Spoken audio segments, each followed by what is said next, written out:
Salut à tous, c'est Koutaro, on se retrouve pour une nouvelle vidéo sur Sparking Zero et aujourd'hui on va parler de son roster car il y a vraiment beaucoup de choses à dire dessus. Déjà je trouve ça exceptionnel qu'on arrive à avoir 182 personnages Day One sans avoir à payer de DLC. Parce que dans Tenkaichi 3 il y avait 161 personnages, mais il faut savoir que pour arriver jusqu'aux 161 personnages, il y a eu Tenkaichi 1 et Tenkaichi 2. En gros ils ont repris les modèles 3D de Tenkaichi 2 pour arriver aux 61 personnages de Tenkaichi 3, donc ils ont pas tout fait d'un coup. Au final ça a pris 3 ans pour arriver à 161 personnages, sauf que cette fois-ci avec Sparking Zero ils ont repris aucun modèle 3D, ils sont vraiment repartis de zéro pour recréer 182 personnages, ce qui est vraiment incroyable parce qu'on est dans une ère de DLC. Ils auraient très bien pu jouer sur les mots et nous dire que le 0 dans Sparking Zero correspond à une nouvelle ère, et au final nous balancer 60-70 persos grand maximum. Et bah finalement non, ils ont décidé de nous faire plaisir et nous balancer quand même 182 personnages Day One sans DLC, ce qui est absolument dingue. Alors bien évidemment il y a certains personnages qui étaient présents sur Tenkaichi 3 qui malheureusement ne sont pas présents sur Sparking Zero, mais ça c'est totalement logique, il fallait faire des choix malheureusement vu qu'il y a des BS. C'est déjà énorme d'avoir 182 personnages au final, et au total il y a 29 personnages du coup qui sont manquants dans Sparking Zero qui étaient présent dans Tenkaichi 3. Alors on pourrait dire ouais c'est quand même beaucoup, 29 personnages manquants, mais au final on a 182 personnages.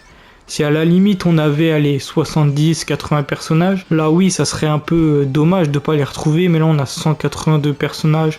Donc c'est pas si dérangeant s'il manque certains personnages qui étaient présents dans Tenkaichi 3, car au final ça arrivera plus tard en DLC, et ça c'est sûr et certain. Du coup parmi ces 29 personnages manquants, il y a Kaioshin, la forme Ozaru de Nappa, Raditz, Bardock, Fasha, Thalès et Goku enfant, le roi Vegeta, Apple, Garlic Junior dans sa première forme, Sauzer, Zangia, Paikuan, Super C17, Sushenron, Piccolo Daimao, Tambourine, Pilaf Machine et aussi la version fusionnée de Pilaf Machine, Devilman, General Blue, Tao Pai Pai dans sa forme Cyborg, Shishi enfant, Grand Personne Gohan, Nam, C8 et Harale. Et même si ces personnages ne sont pas présents dans Sparking Zero pour l'instant, ça ne fait aucun doute qu'ils arriveront plus tard via des futurs DLC. Maintenant on va parler des DLC. Alors dans un premier temps on va parler des DLC qui ont été annoncés officiellement, et juste après on va essayer de théoriser sur les futurs DLC qui arriveront plus tard avec le Season Pass 2, 3, etc. Pour l'instant il y a 3 DLC qui ont été annoncés officiellement.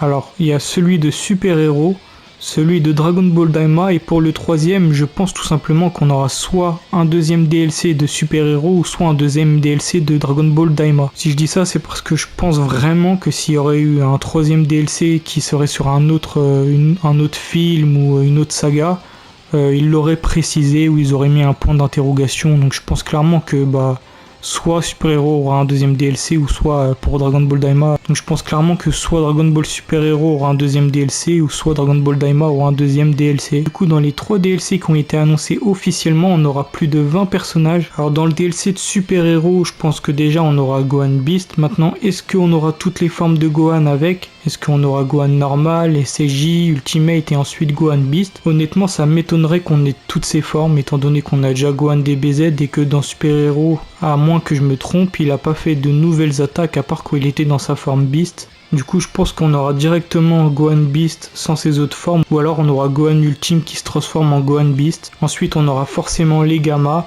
Je pense aussi clairement qu'on aura Piccolo Orange, même on aura aussi sûrement sa version un peu jaune juste avant. On aura aussi sûrement en tant que géant Cell Max. Maintenant est-ce qu'on aura Goten et Trunks ? Honnêtement je pense pas, maintenant on sait jamais. Au final il y a plus de 20 personnages d'annoncés, donc c'est totalement possible. Alors pour Dragon Ball Daima ça va être difficile de théoriser parce qu'on n'a pas encore vu la série. Déjà on a Goku Daima qui est disponible dans les bonus de précommande. Du coup dans le DLC je pense qu'on aura ses transformations. Alors est-ce qu'on aura Vegeta Mini, Piccolo Mini ? Honnêtement c'est totalement possible, mais je pense pas. Ça ne fait aucun doute qu'on aura Glorio et Panzi et sûrement d'autres petits personnages qu'on va découvrir tout au long de la série. Donc au final je pense que c'est Daima qui aura 2 DLC parce qu'il y a l'air d'avoir vraiment beaucoup de personnages, et étant donné que dans Sparking Zero vu qu'on a un système de DP, il va falloir beaucoup de personnages qui sont pas très forts, et dans Dragon Ball Daima il y a l'air d'en avoir vraiment beaucoup, donc je pense que clairement on va être servi en termes de personnages dans le DLC de Dragon Ball Daima. Donc voilà, on a fini de théoriser sur les DLC qui ont été annoncés officiellement. Maintenant on va essayer de théoriser pour les futurs DLC qui arriveront par la suite. Alors ma première théorie sur un DLC, c'est quelque chose qui est totalement logique, c'est Dragon Ball. On a vu qu'il y avait beaucoup de personnages manquants, d'ailleurs il n'y a que Kid Goku finalement de présent. Je pense vraiment que dans le Season Pass 2, on aura un DLC Dragon Ball où on aura du Piccolo Daimao, du C8, peut-être du Harale, du General Blue, etc. Parce que c'est quand même des personnages qui sont assez demandés. Alors il y a une partie de la commu qui s'en fout un peu, voilà, de ces personnages-là, qui vont très peu les jouer. Il y a des personnes comme moi qui les attendent énormément. Donc j'espère vraiment que ces personnages-là arriveront assez vite et qu'on va pas devoir attendre 2 ou 3 ans avant qu'ils arrivent dans le jeu. Je vais pas me plaindre non plus, on a 182 personnages, c'est déjà exceptionnel.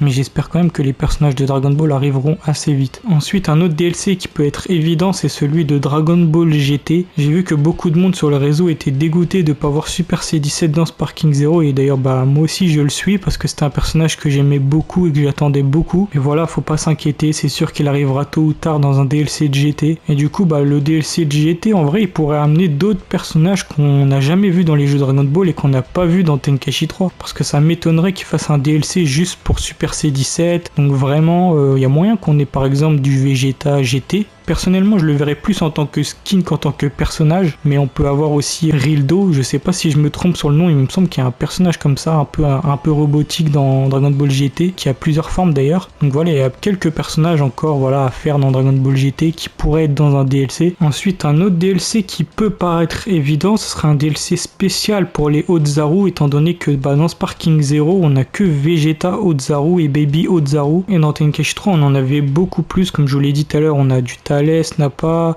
Bardock, tout ça, et ces personnages ils avaient une forme Ozaru dans Tenkaichi 3. Donc je pense que clairement on aura un DLC spécial pour les Ozaru. Alors maintenant, est-ce qu'il va arriver de suite? Je pense pas. Parce qu'en vrai, les Ozaru, les gens ne les demandent pas beaucoup si on regarde bien sur les réseaux sociaux. Je pense qu'en vrai, Vegeta Ozaru ça suffit, pas besoin d'en avoir 15 000. Maintenant voilà, pourquoi pas? Ça peut faire plaisir à certaines personnes qui aiment jouer les géants et les Ozaru. Et ensuite, pour les autres DLC que je verrais bien, ce serait sûrement des DLC un peu à la Xenoverse 2. Voilà, des DLC qui réunissent plusieurs personnages qui n'ont pas forcément quelque chose à voir, comme ça peut être un DLC avec du Zangia, du Paikwan, du Garlic dans sa première forme. Je pense clairement qu'ils vont suivre ce chemin après avoir sorti les DLC que je vous ai dit. Je pense clairement que de toute façon, le roster va s'agrandir petit à petit, qu'on aura des personnages qu'on n'a jamais vus dans les jeux Dragon Ball. Déjà, rien qu'avec le premier Season Pass, je sais pas si on s'en rend compte, mais rien qu'avec le premier Season Pass, on va atteindre plus de 200 personnages, et ça en moins d'un an au final, parce que le premier Season Pass va sûrement sortir en moins d'un an. Donc voilà, la vidéo touche à sa fin, j'espère que vous l'avez appréciée. N'hésitez pas à vous abonner si c'est pas déjà fait, à lâcher un pouce bleu, à me dire en commentaire quel DLC vous attendez par la suite, et on se dit à plus pour une prochaine vidéo.